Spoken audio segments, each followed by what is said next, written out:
रामपुर नाम के गांव में स्वामी नाम का एक गरीब मजदूर रहा करता था।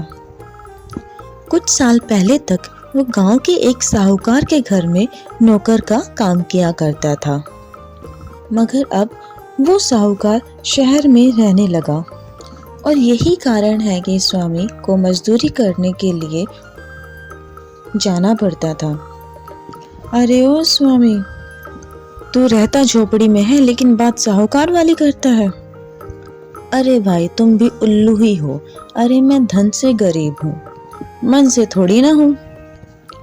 मन से तो मैं सेठों का भी सेठ हूँ, समझे। ये सुनकर वो व्यक्ति हंसने लगता है और कहता है, इतने सालों से साहूकार का नौकर रहा है ना, इसीलिए उनकी तरह बातें करना सीख गया है। अगर तू चाहे भी तो पूरी जिंदगी मजदूरी करके भी झोपड़ी वाले घर में ही रह सकेगा। तुझे पक्के घर में रहना भी नसीब ना हो पाएगा। अबे हट, चुप कर। देख लेना, अगले साल ये साहूकार की हवेली मैं ही खरीदूंगा और तेरे जैसे को तो मैं उसमें नौकर भी ना रखूं। उस व्यक्ति को स्वामी की ये बात बस एक बकवास लगती है और इसी कारण वो फिर से हंसने लगता है।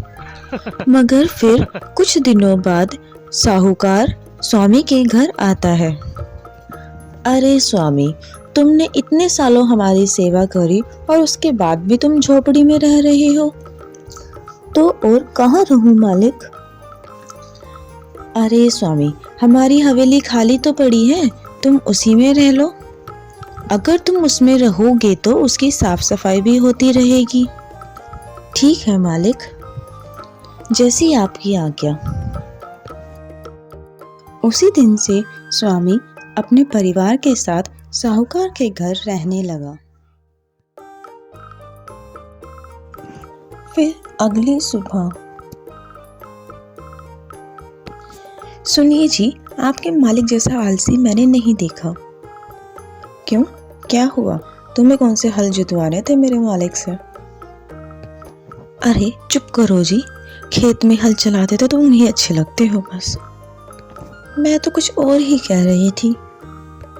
ओह अच्छा, तो कुछ और कह रही थी। तो क्या कह रही थी तुम? स्वामी के ऐसे पूछने पर रमा उसे एक लकड़ी की पुरानी तिजोरी दिखाती है जिसका दरवाजा खुला पड़ा था।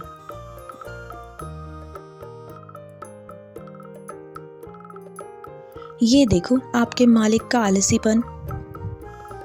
घर का सारा सामान तो ले गए और ये लकड़ी की टूटी फूटी तिजोरी इनसे बाहर न फेंकी गई। अरे तुम भी कमाल करती हो। सेठ लोग इस लकड़ी की टूटी फूटी तिजोरी हाथ लगाते अच्छे लगते हैं, तो अब तुम और तुम्हारी बेटा रमा दोनों मिलकर इसको बाहर फेंक दो। मुझे तो यह बिल्कुल अच्छी नहीं लग रही।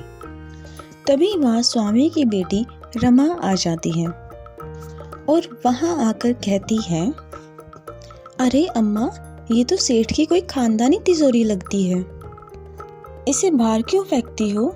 इसकी मरम्मत करवाकर सामान रखने की अलमारी बनवा लो ना। रमा की यह बात स्वामी और उसकी पत्नी दोनों को बहुत पसंद आती है और वे उसकी मरम्मत करवाकर उस पर पेंट भी करवा लेते हैं। इससे तिजोरी चमक उठती है। देखो अम्मा, अब ये बन गई ना बिल्कुल साफ सुथरी अलमारी। अब इसमें जो चाहे सामान रखो और दरवाजा बंद कर दो।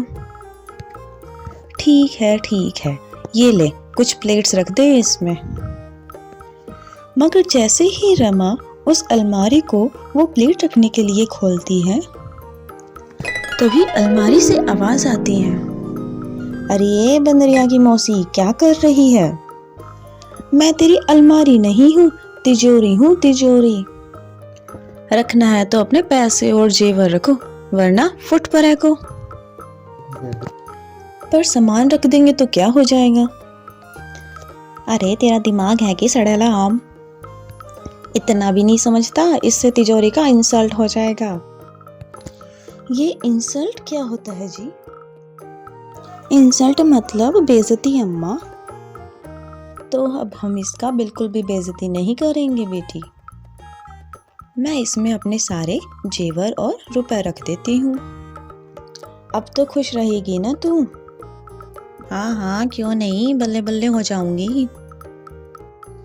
तो उसी समय स्वामी की पत्नी अपने सारे गहने व पैसे निकाल कर लेकर आती है और उस तिजोरी में रखकर बंद कर देती है। और फिर अगली सुबह जब वो तिजोरी का दरवाजा खोलकर देखती है तो उसका मुंह फटा फटा रह जाता है। अजी सुनते हो? देखो जरा देखो, एक सोने के हार के 100 सोने के हार, और तो और 1000 रुपए के पूरे 1,00,000 रुपए बन गए। तभी स्वामी वहां आकर भी देखता है तो वो भी हैरान हो जाता है। अरे ऊपर वाले, भला हो तेरा। और वो नजारा देखकर खुशी से नाच पड़ता है। अरे हमारा तो भाग्य ही चमक गया। ये तिजोरी नहीं, खजाना है, खजाना। अब तो मैं सेठ बन जाऊंगा और तू सेठानी। अब इसी तरह स्वामी अपने पैसे और गहनों को उस तिजोरी में रखता और 100 गुना कर लेता, और वो फिर सचमुच गांव का सबसे बड़ा धनवान साहूकार बन जाता है। अरे सुनती हो, अब तो हमारे पास बहुत सारा धन आ गया है। मैं सोचता हूँ क्यों ना मैं इस हवेली को साहूकार से खरीद लूं। बिल्कुल खरीद लो जी, अब तो आप सेठों के सेठ बन गए हैं। अभी साहूकारी नहीं दिखाओगे तो क्या ऊपर जाकर दिखाओगे? पत्नी से सलाह मिलाकर स्वामी हवेली खरीदने के लिए शहर जाकर साहूकार से मिलता है। सुना है तुम मेरी हवेली खरीदना चाहते हो, औकात क्या है तुम्हारी? अरे अब मुझे अपना नौकर समझने की गलती मत करना साहूकार जी। अब मैं आपकी हवेली ही नहीं बल्कि सारे खेत तक खरीदने की हैसियत रखता हूँ। स्वामी की यह बात सुनकर साहूकार हैरान हो जाता है। क्या नोट छापने की फैक्ट्री लगा ली है तूने? ऐसा ही समझो, बेचना है तो बोलो, पूरा 1 गठरी नोट दूंगा। तो ठीक है, तू मुझे गठरी बांध कर नोट दे। आज से मेरी हवेली और मेरे खेत सब तेरे हुए। स्वामी के पास तो नोटों के ढेर लगे थे, इसीलिए वो साहूकार को नोटों की 1 गठरी दे देता है और साहूकार की हवेली और सब खेत अपने नाम करवा लेता है और वापस अपने गांव को चल पड़ता है। तिजोरी जी, आज आपकी कृपा से मैं गांव का सबसे अमीर साहूकार बन गया हूँ। अगर तुम्हारी कोई इच्छा हो तो बताओ।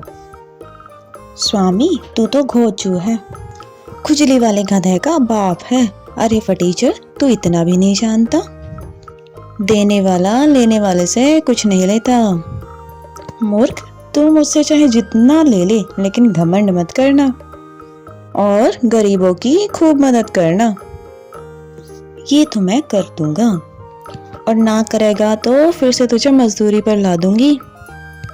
भूतनी के, समझा? समझ तो मैं गया, पर एक बात पूछूं? हाँ पूछ, क्या पूछना है तुझे? पूछना बे, क्या पूछना है? ये कि आप बोलती बहुत बढ़िया हैं। अबे चुप कर भूतनी के। बढ़िया बोलना तो मैंने 100 साल पहले ही छोड़ दिया था। फिर धीरे धीरे उस चमत्कारी तिजोरी की खबर कई गांव वालों को लग जाती है। अबे स्वामी, तू तो पक्का चोर निकला। हमारी खानदानी तिजोरी को अपने पास रखा और उसके करामात से अमीर बन बैठा। अगर आपको तिजोरी चाहिए तो ले जाइए, पर एक बात याद रखिए, अब मैं भी साहूकार हूँ और वो भी आपसे बड़ा। ठीक है, पर मैं अपनी तिजोरी अभी ले जा रहा हूँ। ठीक है, ले जाइए, पर इतना ध्यान रखिए, तिजोरी है बड़ी चालू चीज, कभी लाभ के बजाय नुकसान ना हो जाए। साहूकार तिजोरी को अपने घर शहर में ले आता है और उसमें अपनी सारी जमा पूंजी रख देता है। मगर उसके हाथ तो कुछ नहीं आता, क्योंकि तिजोरी ने उसके रुपयों पैसों को 100 गुना बढ़ाने की बजाय राख का ढेर बना देती है। और लालची साहूकार अपना माथा पीट कर रोने लगता है और पछताने लगता है।